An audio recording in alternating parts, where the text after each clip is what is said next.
Yamuna Tira Vanachari Yamuna Tira Vanachari Jaya Radha Madhava Kunja Vihari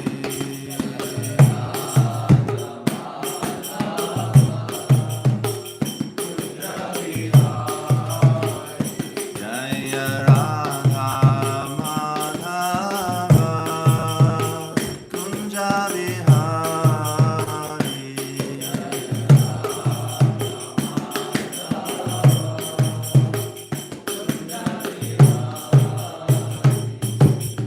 Gopi Jana Vallabha Girivaradhari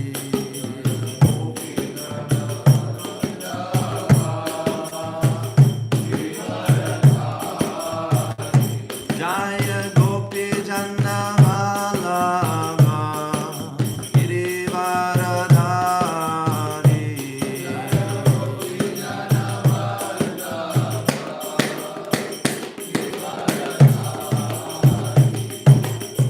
Jashoda Nandana Lila Vanachari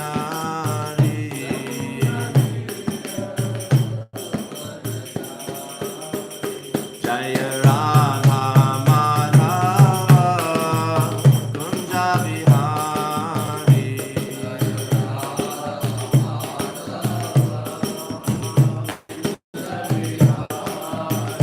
Jaya Radha Madhava Kunja Vihari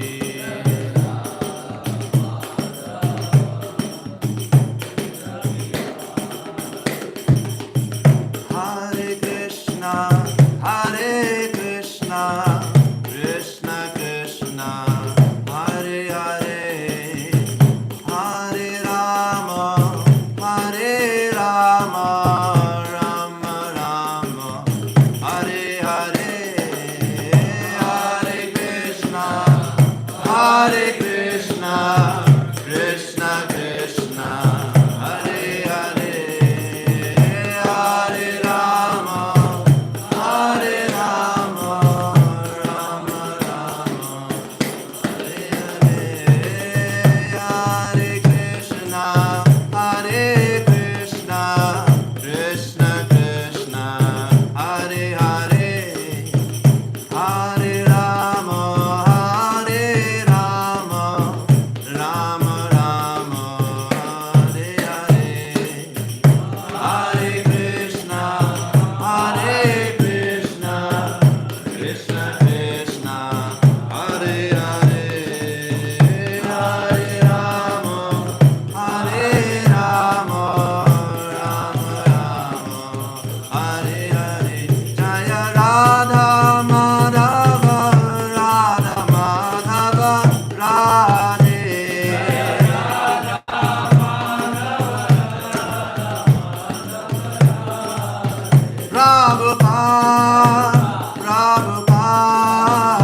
Prabhupada Jaya Srila Prabhupada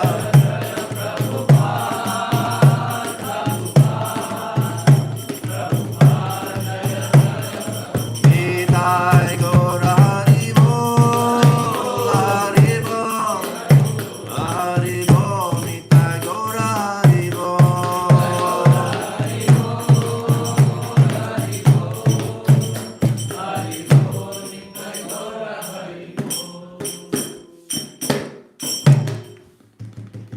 Srila Prabhupada ki, Grantaraj Srimad Bhagavatam ki, Anantakoti Vaishnava Vrinda ki, Nitai Gaura Premanande Hari Hari Bol. Thank you.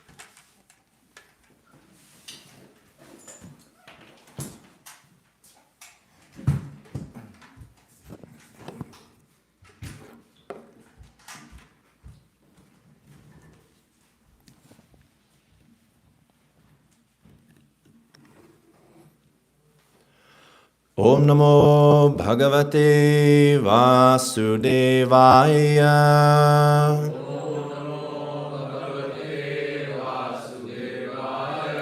Om Namo Bhagavate Vasudevaya.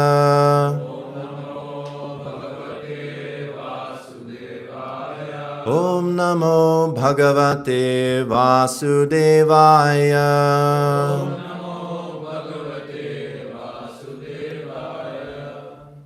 Narayanam Namaskritya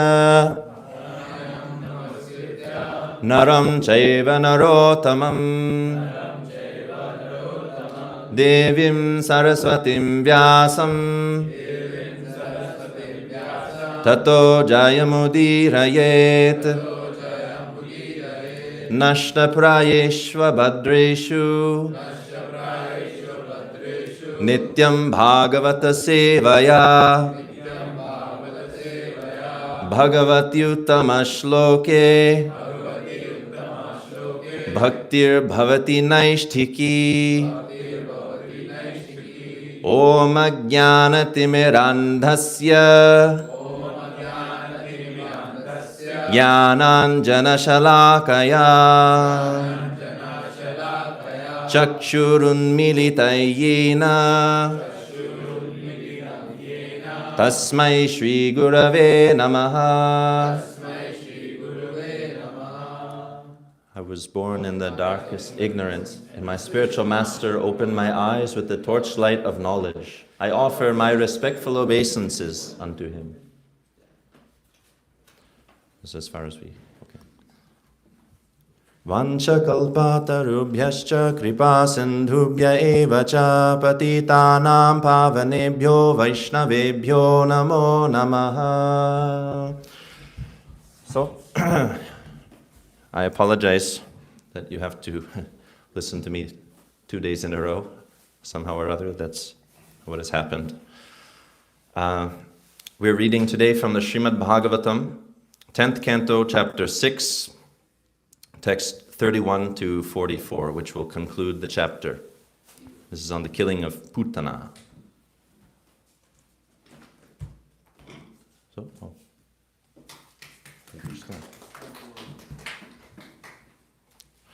no need to clap. I didn't do anything here. Okay, let us begin. Meanwhile, all the cowherd men, headed by Nanda Maharaj, returned from Mathura, and when they saw on the way the gigantic body of Putana lying dead, they were struck with great wonder. Try to read loudly, if possible. Nanda Maharaj and the other Gopas exclaimed, "My dear friends, you must know that Anakadundubi. Anakadundabi, Vasudev, has become a great saint or a master of mystic power. Otherwise, how could he have foreseen this calamity and predicted it to us?" The inhabitants of Vraja cut the gigantic body of Putna into pieces with the help of axes. Then they threw the pieces far away, covered them with wood, and burned them to ashes. Because of Krishna's having sucked the breast of the Rakshasi Putna, when Krishna killed her, she was immediately freed of all material contamination. Her sinful reactions automatically vanished, and therefore when her gigantic body was being burnt, the smoke emanating from her body was fragrant like a guru incense. Putna was always hankering for the blood of human children, and with that desire she came to kill Krishna. But because she offered her best to the Lord, she attained the greatest achievement. When then is to be said of those who had natural devotion and affection for Krishna as mothers and who offered him their best to suck or offered something very dear, as a mother offers something to a child. The Supreme Personality of Godhead, Krishna, is always situated within the core of the heart of the pure devotee, and he is always offered prayers by such worshipable personalities as Lord Brahma and Lord Shiva, because Krishna embraced Putana's body with great pleasure and sucked her breast. Although she was a great witch, she attained the position of a mother in the transcendental world, and thus achieved the highest perfection. What then is to be said of the cows whose nipples Krishna sucked with great pleasure, and who offered their milk very jubilantly with perfection exactly like that of a mother? The Supreme Personality of Godhead, Krishna, is the bestower of benedictions including liberation, kaivalya, or oneness with the Brahman effulgence. For that personality of Godhead, the gopis always felt maternal love, and Krishna sucked their breasts with full satisfaction. Therefore, because of their relationship as mother and son, although the gopis were engaged in various family activities, one should never think that they return to this material world after leaving their bodies. Upon smelling the fragrance of the smoke emanating from Putna's burning body, many inhabitants of Rajabhumi in distant places were astonished. Where is this fragrance coming from? They asked. Thus they went to the spot where Putna's body was being burnt. Text 42. When the inhabitants of Raj, who had come from distant places, heard the whole story of how Putna had come and then been killed by Krishna, they were certainly astonished, and they offered their blessings to the child for his wonderful deeds of killing Putna. Nand Maharaj, of course, was very much obliged to Vasudev, who had foreseen the incident, and simply thanked him, thinking how wonderful Vasudev was. O Maharaj Parikshit, best of the Kurus, Nanda Maharaja was very liberal and simple. He immediately took his son Krishna on his lap as if Krishna had returned from death, and by formally smelling his son's head, Nanda Maharaja undoubtedly enjoyed transcendental bliss. Any person who hears with faith and devotion about how Krishna, the Supreme Personality of Godhead, killed Putana, and who thus invest in his hearings in such childhood pastimes of Krishna, certainly attains attachments for Govinda, the Supreme Original Person. Ribo! So we're focusing on text 40.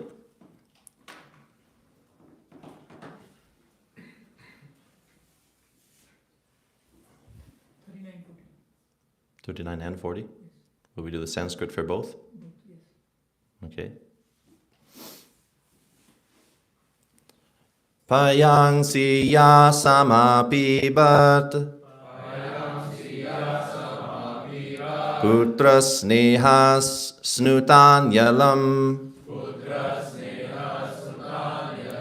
Bhagavan Devaki putra Kaivalyadyakila pradaha Tasam aviratam Krishne Sangsaro jnana sambhavaha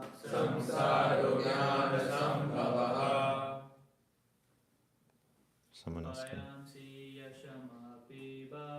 Payang siya samapibat Putra snehas nutanyalam Bhagavan Devaki Putra Bhagavan Devaki putra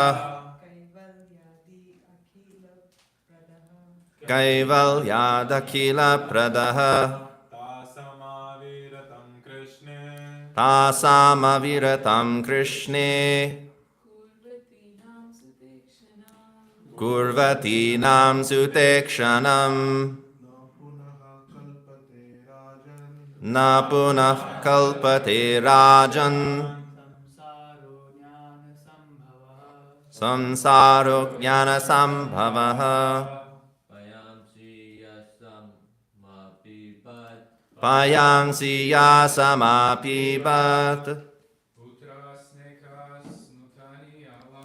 Putra snehas nutanyalam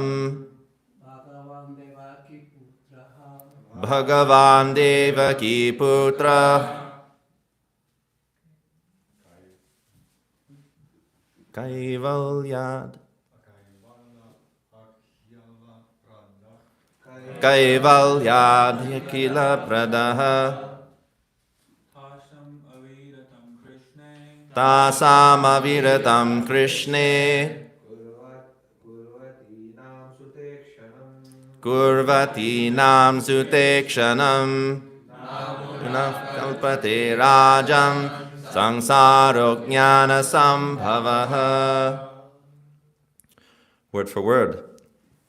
Payangsi, milk, coming from the body. Yasam, from all of whom, of all of whom, sorry. Of all of whom. Apibat, Lord Krishna drank. Putra sneha snutani,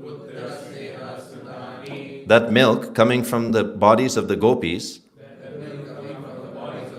not artificially, but because of maternal affection. Alam, sufficiently. Bhagavan, the Supreme Personality of Godhead. Devaki Putraha, who appeared as the son of Devaki. Kaivalya Adi, like liberation, or merging into the Brahman effulgence. Akila Pradaha, the bestower of all similar blessings. Tasam, of all of them, of all the gopis. Aviratam, constantly. Krishna, unto Lord Krishna. Kurvati nam, making. Sutta ikshanam, as a mother looks upon her child. Na, never. Punaha, again. Kalpate, can be imagined.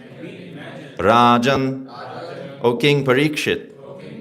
Sangsaraha, the material bondage of birth and death. Ajnana sambhavaha, which is to be accepted by foolish persons ignorantly trying to become happy. Translation: the Supreme Personality of Godhead Krishna is the bestower of many benedictions, including liberation or kaivalya, or oneness with the Brahman effulgence. For that personality of Godhead, the gopis always felt maternal love, and Krishna sucked to their breasts with full satisfaction. Therefore, because of their relationship as mother and son, although the gopis were engaged in various family activities, one should never think that they returned to this material world after leaving their bodies. Purport. The advantage of Krishna consciousness is described herein. Krishna consciousness gradually develops on the transcendental platform. One may think of Krishna as the Supreme Personality. One may think of Krishna as the Supreme Master. One may think of Krishna as the Supreme Friend. One may think of Krishna as the Supreme Son. Or one may think of Krishna as the Supreme Conjugal Lover. If one is connected with Krishna in any of these transcendental relationships, the course of one's material life is understood to have already ended. As confirmed in Bhagavad Gita 4.9, Tyaktva deham punar janma naiti mam eti. For such devotees, going back home, back to Godhead, is guaranteed. Na punah kalpate rajan sangsaro jnana sambhavaha. This verse also guarantees that devotees who constantly think of Krishna in a particular relationship will never return to this material world. In this material world of samsara, there are the same relationships. One thinks, here is my son, here is my wife, here is my lover, or here is my friend. But these relationships are temporary illusions. Ajnana sambhavaha. Such a consciousness awakens in ignorance. But when the same relationships awaken in Krishna consciousness, one's spiritual life is revived, and one is guaranteed to return home back to Godhead. Even though the gopis, who were friends of Rohini and Mother Yashoda, and who allowed their breasts to be sucked by Krishna, were not directly Krishna's mothers, they all had the same chance as Rohini and Yashoda to go back to Godhead and act as Krishna's mothers-in-law, servants, and so on. The word sangsara refers to attachment for one's body, home, husband or wife, and children. But although the gopis and all the other inhabitants of Vrindavan had the same affection and attachment for husband and home, their central affection was for Krishna in some transcendental relationship, and therefore they were guaranteed to be promoted to Goloka Vrindavan in the next life. to live with Krishna eternally in spiritual happiness. The easiest way to attain spiritual elevation, to be liberated from this material world and to go back home, back to Godhead, is recommended by Bhaktivinoda Thakur, Krishnera Sangsara Koro Chari Anachar. One should give up all sinful activities and remain in the family of Krishna. Then one's liberation is guaranteed. So, the conclusion of this pastime, this highlights a very interesting event that took place, that Putana, who is a demoness, who was sent by Kamsa to kill Krishna, and who had killed many other children. This is what Putanas do, as we saw in the previous, yesterday's class, that Putanas are always around the corner, ready to torment children and so forth. So she came with the intention of killing Krishna. And for that reason, she disguised herself as a mother or a nurse. And because of that disguise, her celestial beauty, then Mother Rohini and Yashoda, they were unsuspecting. They thought that maybe such a celestial being has come just to bless our child. Or maybe it's Lakshmi herself who has come to, see Narayan. As Gargamuni had said previously, that Krishna is like Narayan. So because of that, they let their guard down, and then Putana was able to enter into the house and try to kill Krishna. But Krishna, he ultimately sucked out her entire life air through her breast. And the interesting point is that not only, he killed her and gave liberation, but he actually gave her prema, and he gave her a position in Goloka Vrindavan, which is very unusual. So we'll talk about that a little bit. I just want to go back to the previous verse again, or verses 37 to 38. The Supreme Personality of Godhead Krishna is always situated within the core of the heart of the pure devotee, and he is always offered prayers by such worshipable personalities as Lord Brahma and Lord Shiva.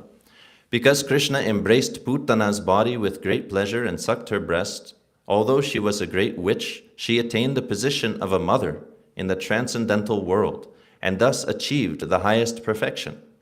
What then is to be said of the cows whose nipples Krishna sucked with great pleasure, and who offered their milk very jubilantly with affection, exactly like that of a mother?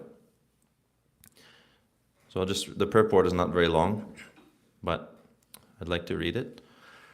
Srila Prabhupada writes, these verses explain how devotional service rendered to the Supreme Personality of Godhead, whether directly or indirectly, knowingly or unknowingly, becomes successful.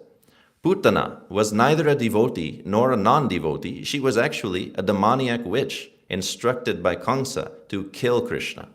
Nonetheless, in the beginning, she assumed the form of a very beautiful woman and approached Krishna exactly like an affectionate mother, so that Mother Yashoda and Rohini did not doubt her sincerity. The Lord took all this into consideration, and thus she was automatically promoted to a position like that of Mother Yashoda. As explained by Vishwanath Chakravarti Thakur, there are various roles one may play in such a position. Putana was immediately promoted to Vaikuntha Loka, which is also sometimes described as Svarga. The Svarga mentioned in this verse is not the material heavenly planet, but the transcendental world. In Vaikuntha Loka, Putana attained the position of a nurse, Dhatriyuchitam, as described by Uddhava. Putana was elevated to the position of a nurse and maidservant in Goloka Vrindavan to assist Mother Yashoda. This is certainly very exceptional mercy on the Lord's part. This is very unusual. So Srila Prabhupada here references a verse spoken by Uddhava in the 3rd canto, 2nd chapter, verse 23. And this is a very famous verse. So I'll just read it as well. Aho bakiyam stanakala kutam jighangsayapaaya yadapyasadvi lebhe gatim dhatriuchatam tatonyam kam vadayalum sharanam rajema. Alas, how shall I take shelter of one more merciful than he who granted the position of mother to a she-demon, Putana, although she was unfaithful and she prepared deadly poison to be sucked from her breast? Who can be more merciful than that person? That someone came to kill him, and just because of a small tinge of a motherly inclination that she offered her breast to him, he took that small gesture and left everything else.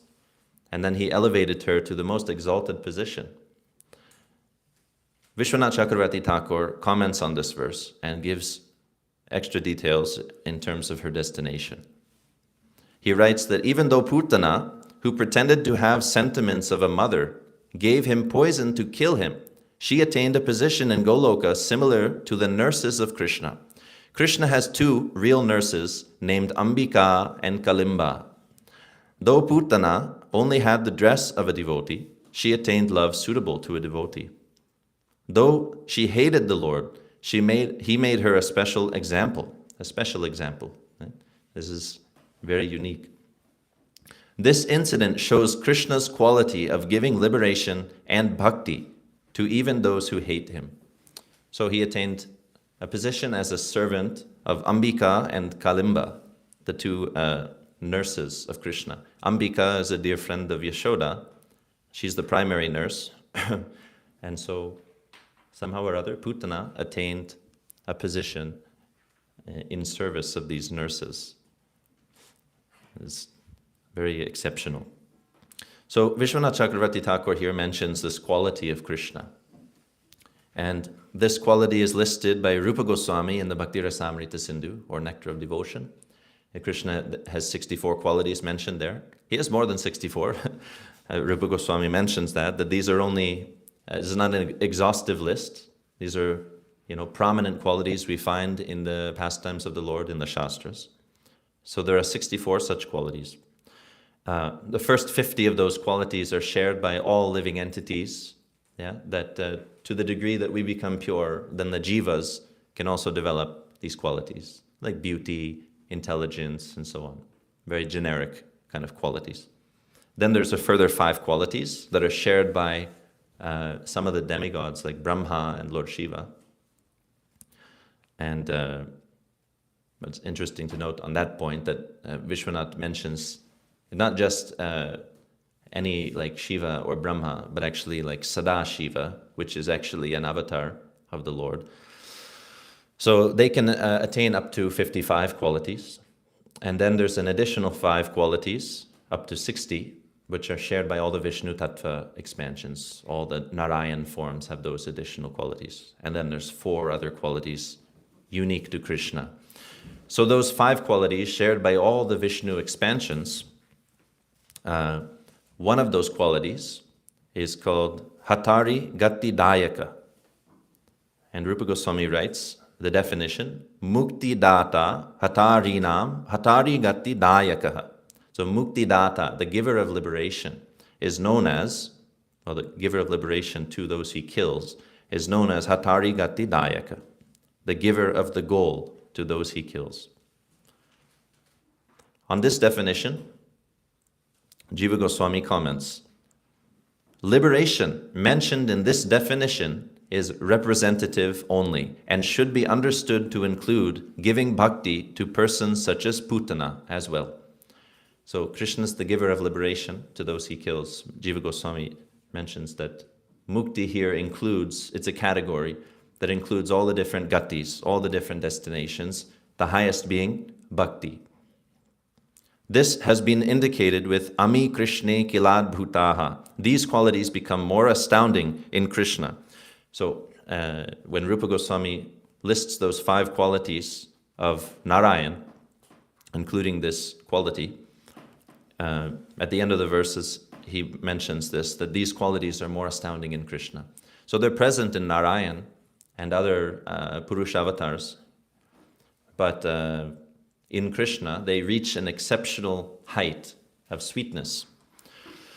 So Vishwanath Chakravarti Thakur mentions that Narayan generally gives swarga, actually, when he kills the demons. Generally they attain the heavenly planets. So all their sins are eradicated, but they enjoy the results of their punya. And but Krishna, we find that he gives either liberation or bhakti.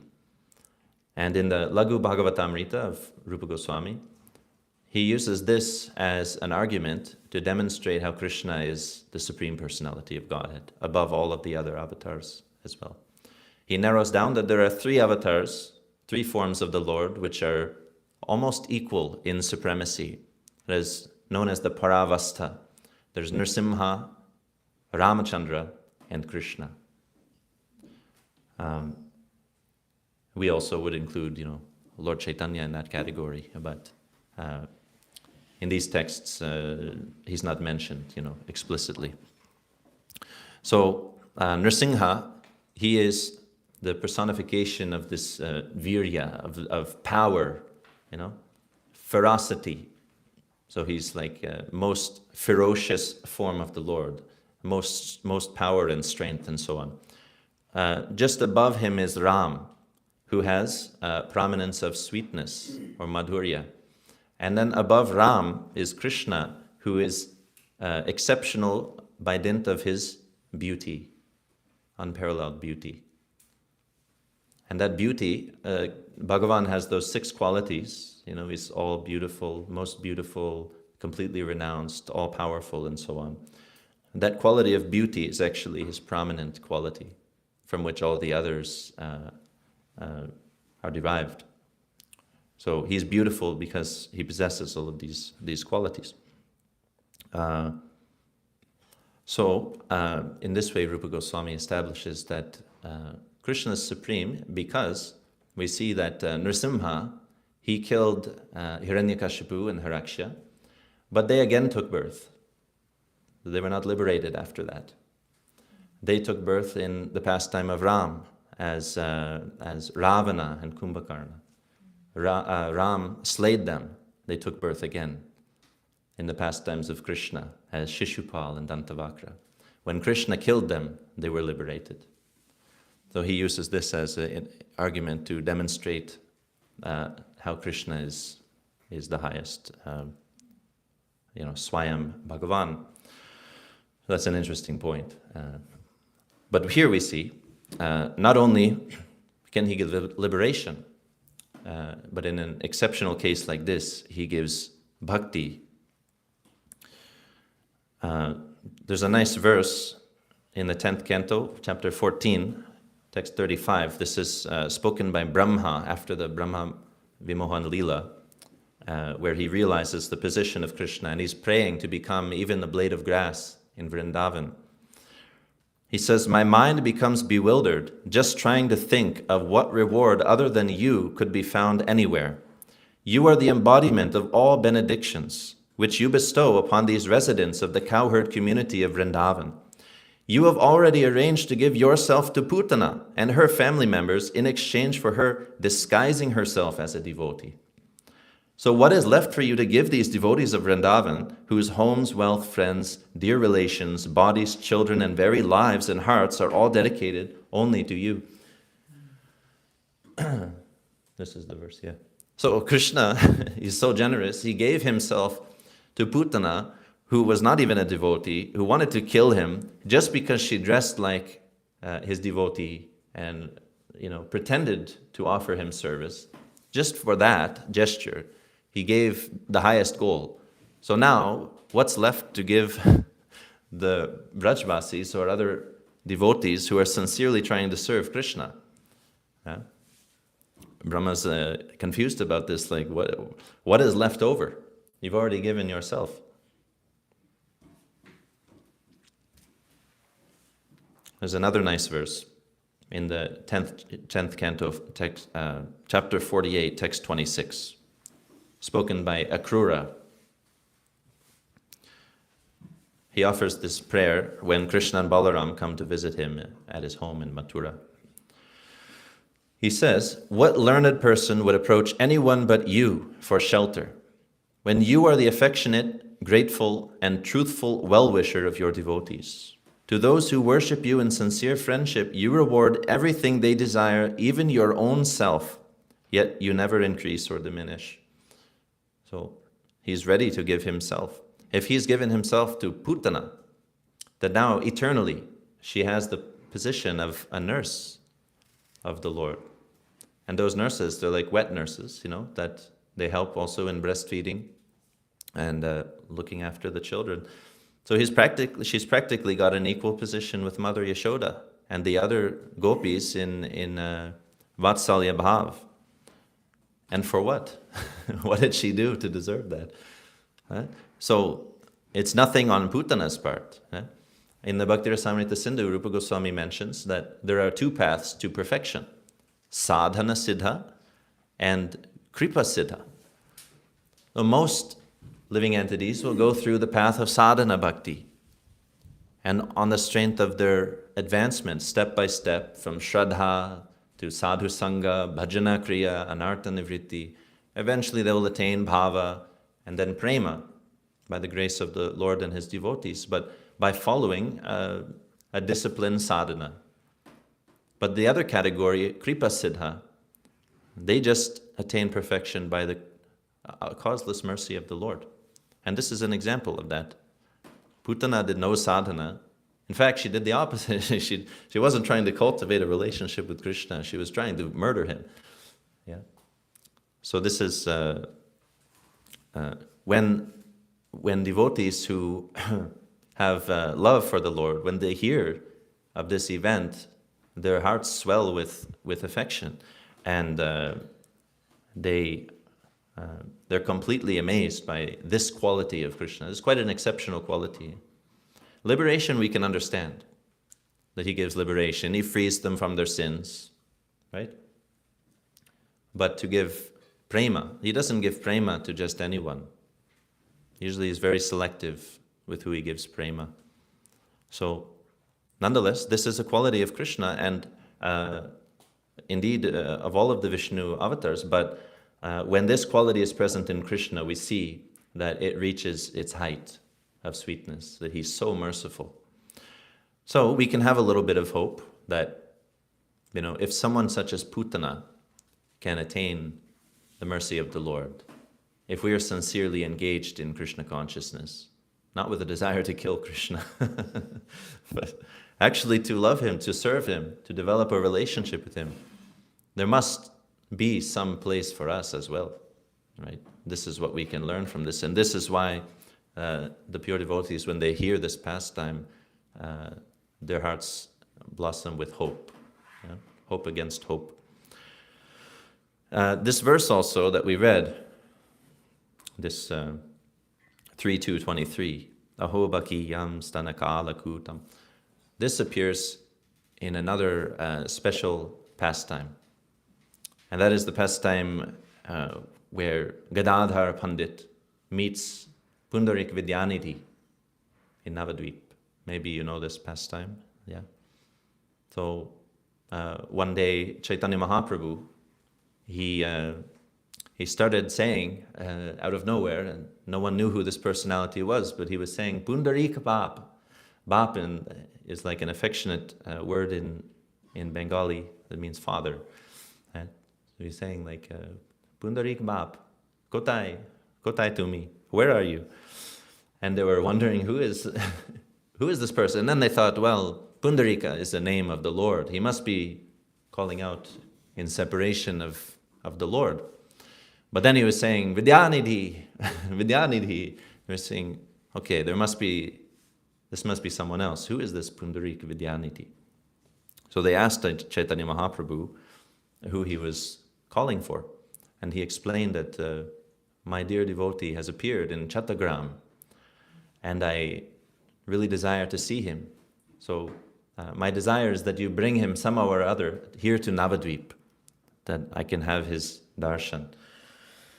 And so the devotees then somehow or other, they were able to bring him, and it was also by the, within the heart of Pundarik Vidyanidhi, he understood the desire of the Lord, and he made arrangements to come with his entourage to Navadvip. And he also had a home there. He had quite an opulent house, a palace, a mansion. And so Pundarik Vidyanidhi was not just any Vaishnava, but he was a very opulent Vaishnava. He had great material wealth and also great beauty. He had very slick hairstyle, and it was all, spick and span, nice, the most opulent clothing, probably the most fine silks and such. And so he came to Navadvip, unknown to most of the Vaishnava community, and with this secret desire to meet his master, Lord Chaitanya.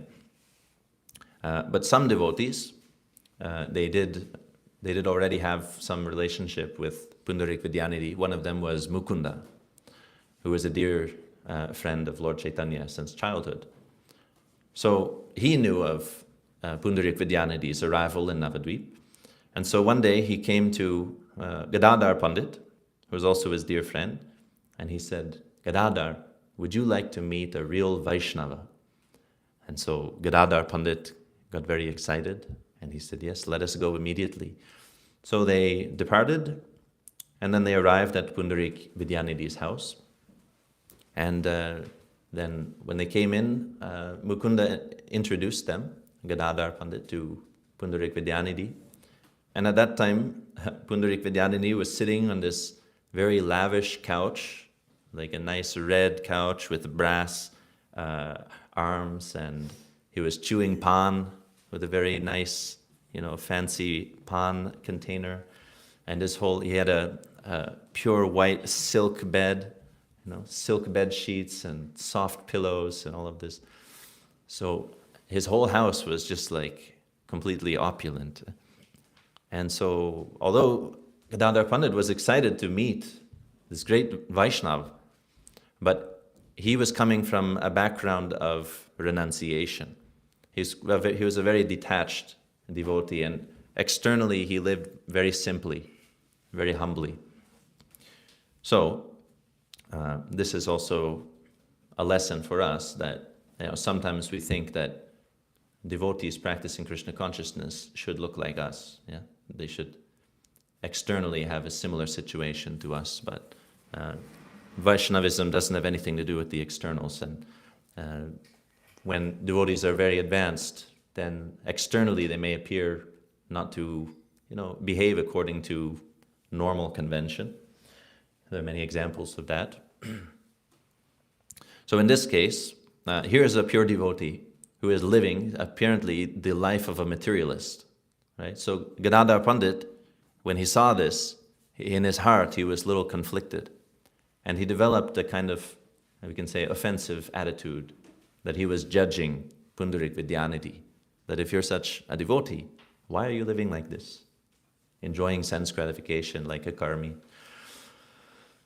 And then Mukunda, kind of reading the face of Gadadhar Pandit, understanding his what was going on in his mind, he began to sing some bhajans. Mukunda is known as one of the greatest kirtaniyas in Chaitanya Mahaprabhu's Sangha. So he started to sing some verses, and he sung this verse from Srimad Bhagavatam. Aho bakiyam stanakala kutam. So we'll read the translation again. That, alas, how shall I take shelter of one more merciful than he who granted the position of mother to a she-demon, Putana, although she was unfaithful and she prepared deadly poison to be sucked from her breast. When he sung this verse in a very beautiful melody, as he does, Pundarik Vidyanidhi immediately erupted with all of the sattvika bhavas. So there are 8 sattvika bhavas, which are involuntary bodily symptoms as a result of internal change of heart. So when the heart is overflooded with bhava, it's called sattva.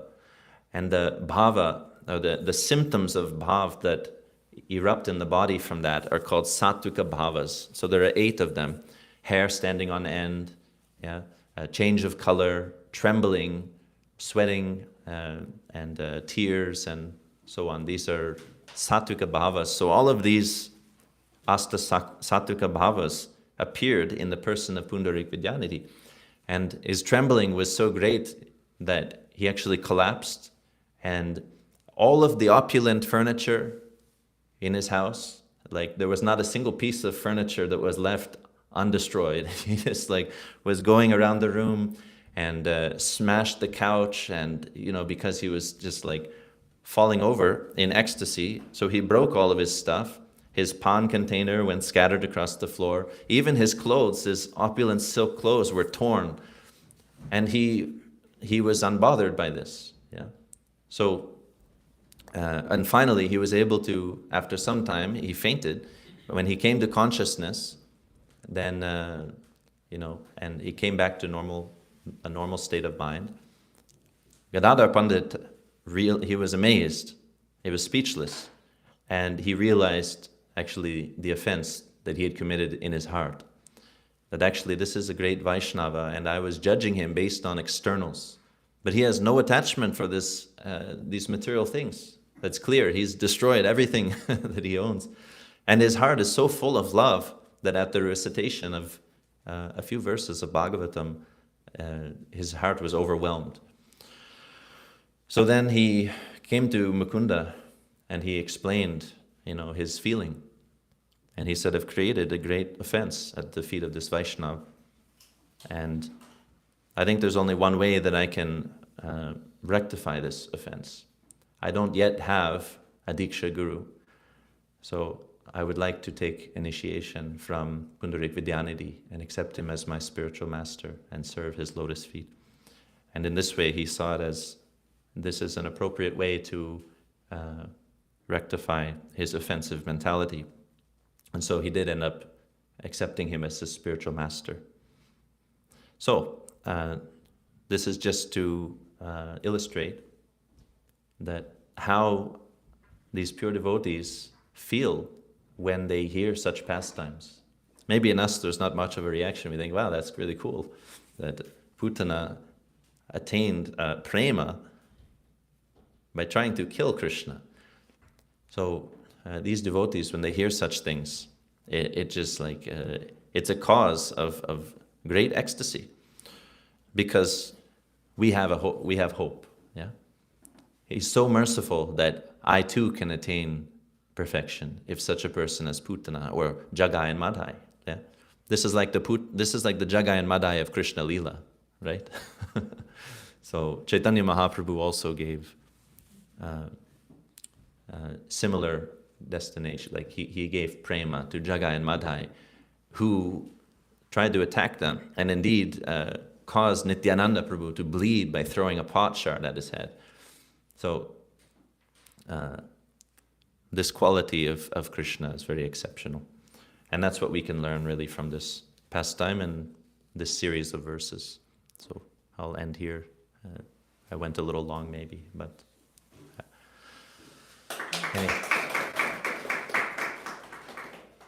Any comments or questions? Yes? I have a question. You talked about Kripa Siddhas and Sadhana Siddhas, right? One might also think that it is unfair to the Sadhana Siddhas because they actually are hankering for that love or a position to serve Krishna. But someone who doesn't want it, they're granted that. So doesn't it seem a bit unfair to them? Well, that's certainly one perspective. Ultimately, we have to realize that not even our sadhana is the cause of us getting the mercy of the Lord. That mercy is by definition causeless. We say all the time, causeless mercy. So what we're doing in sadhana bhakti is we are trying to demonstrate to the Lord by our actions that we have a desire to get that mercy. But really to progress in the path of Krishna consciousness, we have to give up this idea that we are the controller, even of the process of bhakti. Like we're not the controller and enjoyer of bhakti. she is independent like Krishna because she is Krishna's Swarup Shakti. She is non-different from Krishna. So as Krishna is independent, she is also independent. So on the path of devotional service, you go through these stages like anartha nivritti to overcome our anarthas, all our material attachments and material desires and so on. So it's actually not an ascending process. It's not that by my sadhana and by my personal endeavor that I'm going to overcome my anarthas. The way that you pass through anartha nivritti and get to nishta and then ruchi and eventually bhava and prema is when you accept that actually I am completely helpless and there's nothing I can do to overcome any of my material attachments. It's only by the causeless mercy of the Lord that will happen. And so it's described that it's not like a hill or a mountain that you ascend and you conquer and then you come down the other side to, ruchi and fall into love. It's actually like you have a mountain of anarthas and you don't conquer it. You actually, by humility, by bowing down, you go underneath. You pass under. That's by the mercy of the Lord, that He's removing these anarthas from our heart by His desire. So we can endeavor in the meantime, we can try our best to show the Lord that we're sincere and that we're trying our best, but actually we're completely helpless in this situation. Nothing we can do. So in both cases, the sadhana siddha and the kripa siddha, actually it's only kripa. The only difference is that the kripa siddha externally doesn't show any effort. The effort is only coming from the Lord's side. In our case, externally we're showing effort, but just as in the case of Damodar Lila, in Kartik, as we were just hearing, probably quite a bit, that there's the two fingers, one is our endeavor and the other is the mercy of the Lord. So Yashoda was endeavoring to bind Krishna. She had a desire, but without the Lord's mercy, she could not do it. So the actual factor in both cases is only the causeless mercy of the Lord. So it's completely fair because the sadhana siddha doesn't actually deserve it any more than the kripa siddha. Who deserves the mercy of the Lord more than someone else? Yeah, no one deserves. Mercy means you don't deserve it. That's the definition of mercy, right?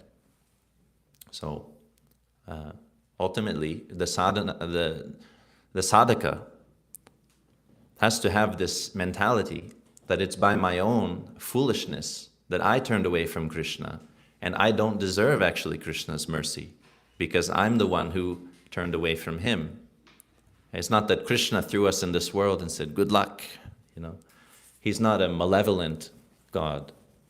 We see how merciful He is. So it's not Him that put us here. It's not His fault. And as long as we blame the Lord for our situation, we'll never be able to have the proper attitude, to pray in sincerity for the Lord's mercy. So to do sadhana properly, you have to give up the idea of I'm the controller of the path of bhakti, and really what makes the process work is not your external motions, your actions. It's actually the intention behind them. So that can help us to maybe get the attention of the Lord, and if He desires, then He will give His mercy. But it's up to Him. So I hope that answers. Yes, Prabhu? Hare Krishna, Prabhu. Just to add, is there any other example of kripa siddha? Let's see if I can think of something on the spot. Jagai and Madai, we gave that example. Maybe right now my mind is blank, but I can think later of some examples and share with you. But these maybe suffice for now. In the Nectar of Devotion, Rupa Goswami gives some examples there as well. Like he gives Shastric references for all of his points, so you can consult also there. He'll give some example. But yeah, right now I'm drawing a blank. Okay? We're happy? Srimad Bhagavatam ki, Srila Prabhupada ki, Ananta Koti Vaishnava Vrinda ki, Lord Krishna's mercy ki.